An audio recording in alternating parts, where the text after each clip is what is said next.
Where can Is I that written find down it? anywhere? Nope. No. All right, I'll make it my own. It'll be in Rainmaker whenever that comes out. All right, here we go. Let's get started.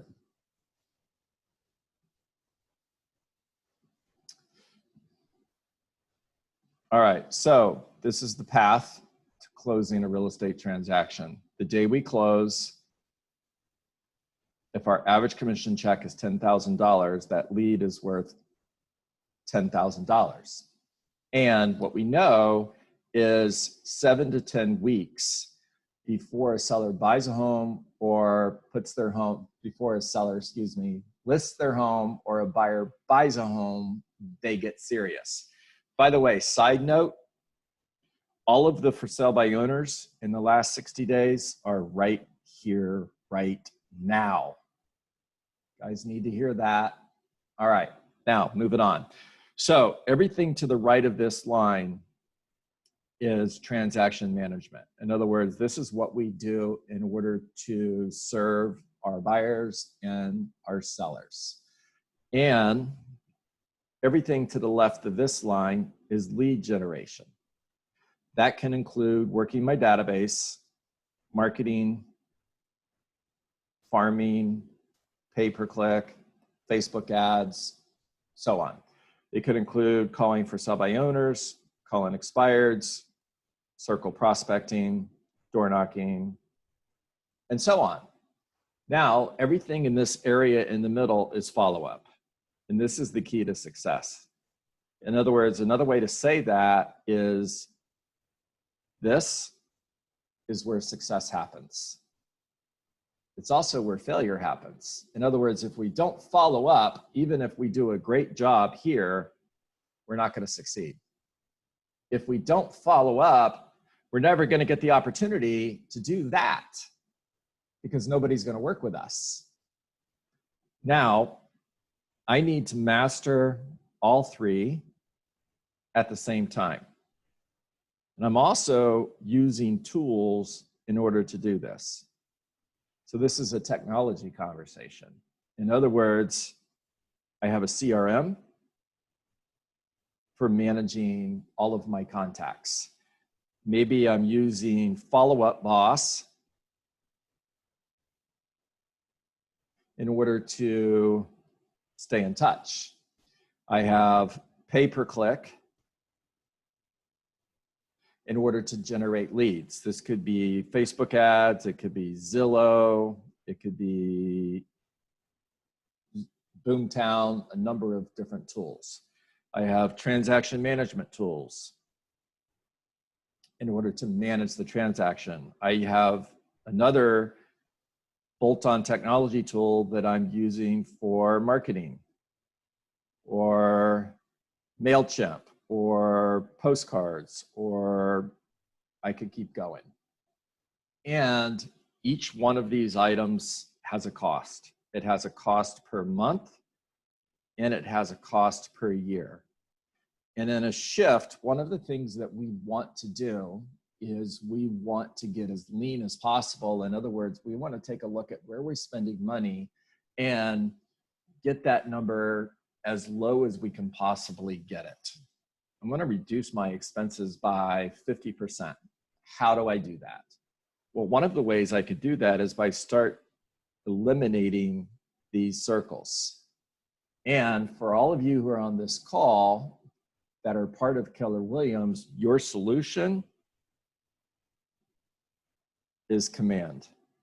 Because Command does all of this for $25 a month. Now, why is that important? Okay, next conversation. I'm running a real estate business and I want to be profitable. I want to be successful. I'm going to sell 24 homes this year. 12 of them are going to be sellers. 12 of them are going to be buyers. And my average commission check is $10,000. Well, based on that, I immediately know that I'm generating $120,000 on my sellers, and I'm generating $120,000 from my buyers. Or I've got $240,000 in gross commission income. And following a 30-30-40 model, which is one of the models that Gary teaches in MREA, Millionaire Real Estate Agent, my goal is 40% profit, which means I have 30% budgeted for expenses, and I have 30% budgeted for cost of sales. So 30% of 240,000, 24 is 48, 58, 68, 72. If I'm paying $72,000 on cost of sales, I'm in the model. If I'm paying more than $72,000, I'm outside the model. Same thing on expenses. So the question to you would be, how much are you spending on expenses? How much money are you spending on cost of sales? Now, look at that same model and think really big. You're generating $1 million in GCI, and you've got 30%, $300,000 for expenses, $300,000 for cost of sales, which means your net is $400,000. Problem with that is, if I'm building a team and I'm doing it according to the model, I'm hiring my admin first. So my admin team is part of my expenses. In other words, this is part of my 30% right here. It's just one of the costs. Technology is another one, marketing is another one, rent is another one, and all of those things added up together, if I'm doing $1 million GCI, cannot exceed $300,000. Here's the other challenge, and this is where most real estate agents get it wrong. If I'm paying these guys on a 50-50 split, and I'm paying my listing side on a 50-50 split as well, and they're generating $1 million in gross commission income, then that means I'm spending $500,000 on cost of sales. And my budget at 30% is $300,000. I just broke the model. I'm not going to net 40%. And here's my question that I would ask any mega agent. Why would you build a team to $1 million in GCI only to profit 10%, 15%, 20%? You're better off just working by yourself and hiring a great admin team. It's another option. Okay. Stop screen share, talk to me. What are you guys hearing? And I'm talking to everybody here. So I want you to know, I realize that we have 50, 60 agents on the call. David Diaz, what the heck are you wearing?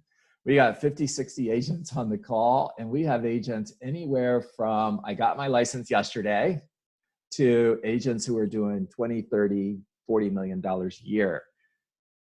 If you're that agent who got your license yesterday, I'm still talking to you because you're going to build a big team. The time to start planning to do that is now. It's not when you're doing 3-4 deals a month and then, oh my goodness, how do I build a team? The time to start thinking about how to do this is now. If I wanted to build a 100-story high-rise, would I start on the 10th floor?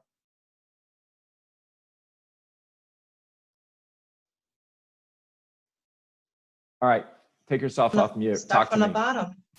What's another, wait, Bree, wait, because you're right. What's another word for the bottom? What's that stuff called at the bottom of the building? Foundation. The foundation. Thank you. What's another word for Yeah. I love that. You guys are awesome. What's another word for foundation?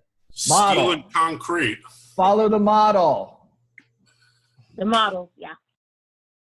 All right, talk to me. Let's go. I got a David. question for you, John. David, sure. I am actually, I'm very new. I'm about 6 months into the business out here in Longmeadow, Massachusetts. So it is a little difficult. I've been reading the MREA, the Shift, and the MREI, the three holy books. But as far as building a team, yes, that is true. I definitely want to build a team. And starting, like we talk about the admin, who would be a best person to hire? Should it be somebody that has a business degree, like say for contractors, or a person who has familiarity with business in the real estate? And then what would be a good salary to be paying that person to start off? Perfect. So I'm going to give you a couple suggestions. First of all, get to the MREA and start at page 196. And 196. okay. And secondly, we watched the video from my interview with Nikki Ubaldini and watched the interview from my interview with Dean Rivers. Those were from the last couple days. And they're both on my YouTube page, and I sent them out to you guys in an email as well. And the answer to your question is maybe none of the above. What you're looking for is you're looking for someone who is a match for the role. And I'm looking for 200 to 300 resumes. You guys didn't hear me wrong. I'm looking for 200 to 300 resumes to sort through in order to be able to drill that down to the 20 that I think are a fit. And what I'm looking for, David, is I'm looking for someone who is going to be, well, first of all, they're not going to be like me. If they're like me, they're the wrong person for the job. They're someone who is going to be that has prior success in a similar field. I'm not too concerned about the degree. What I'm looking for is prior success in a similar field, and I'm looking for someone who did a really good job on the phone interview. I like the way they answered the phone. I like the way they spoke to me on the call. I believe that they are talent based on a short phone call interview, and then I'm going to send them a KPA. And I'm going to send a KPA to probably 30 people. I'm going to review the KPA of 30 people. I'm going to pick 10 that I like, and I'm going to validate the KPA of 10 people. That's a lot of work in order to find the right one. Did that help you? Yes, sir. It helped me a lot. Okay. I've been trying to figure all this out and trying to learn the business at the same time, because like we all just said, it is the starting point of a foundation to the empire. And It is. that's where I need to start. I'm a business owner for something completely different, but it's more service-based. And I do talk to a lot of people with that business. I do a lot of teaching. And this real estate business is completely different for me, but it's exciting. Yeah, I'll give you one more suggestion. Check your regional training calendar when they start bringing classes back to the region, and find out when career visioning is being offered, and 30, 60, 90. Those are two different classes on hiring and training talent, and get to that class. Gary Keller would tell you take the class 12 times. Okay. One of the most important things you do as a business owner is master that process. Okay. Okay. Awesome. Thank you, sir. My pleasure. All right, guys, talk to me. We're running out of time. Who's next? What'd you hear? What are your ahas? What are you going to do? What questions do you have? David, I love that outfit. You're rocking it, man. Nicole. I have one. But, yes.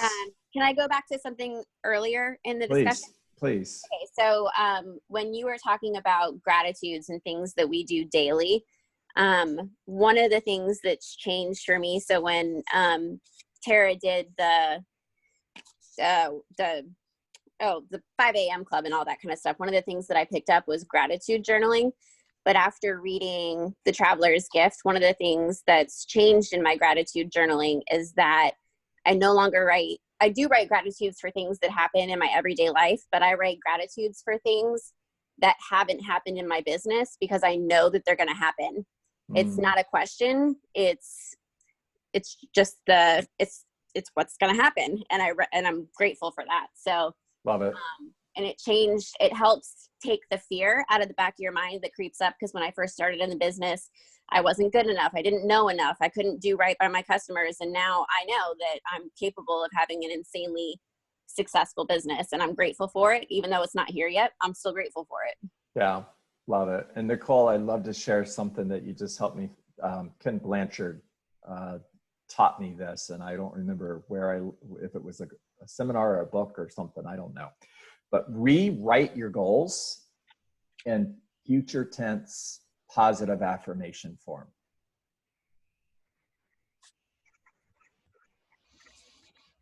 Say the last part again. Rewrite them in what? Rewrite your goals in future tense positive affirmation form.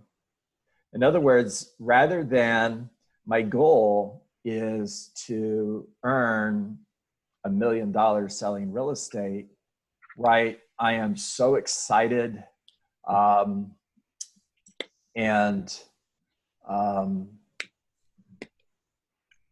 passionate about the life that I am providing for my family, earning $1 million a year selling real estate. Mm-hmm. It's an affirmation. Right. Right. And it's you're speaking your goal as if it's already happened.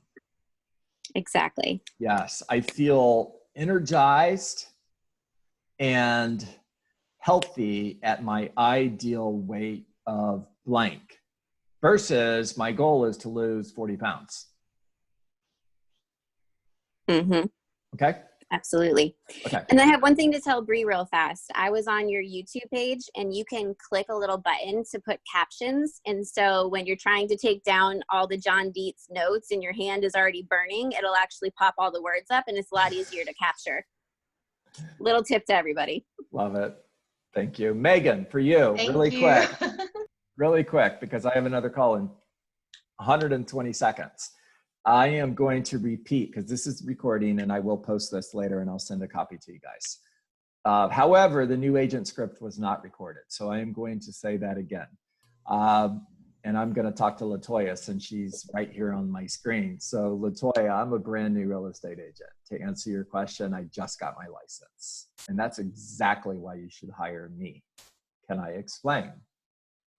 You see, if you hire a real estate agent who is already selling 3, 4, 5 homes a month, they win whether they sell your home or not. And when you hire me, the only way I win is if I sell your home. You see, if I were going to hire a real estate agent, I would rather hire someone who's working hard to become the local expert versus someone who is already the local expert. That makes sense, doesn't it? And someone has to give me an opportunity to become that expert, don't they? And you could be that person. Wouldn't that be awesome? All right, guys. Will it work every time? Nope. And it never works when you don't use it. Use it every time. All right, make it a great day, everybody. Have a great weekend. Take time off. Go for a walk. Just unplug from business and give yourself an opportunity to recharge spiritually, mentally, physically, and then get back at it Monday. Let's just get ready to take you know what. Have a great weekend, everybody. Thank you. All right. John. Bye, everybody. Thanks, Coach. You got it, man. Thanks, guys. Bye-bye.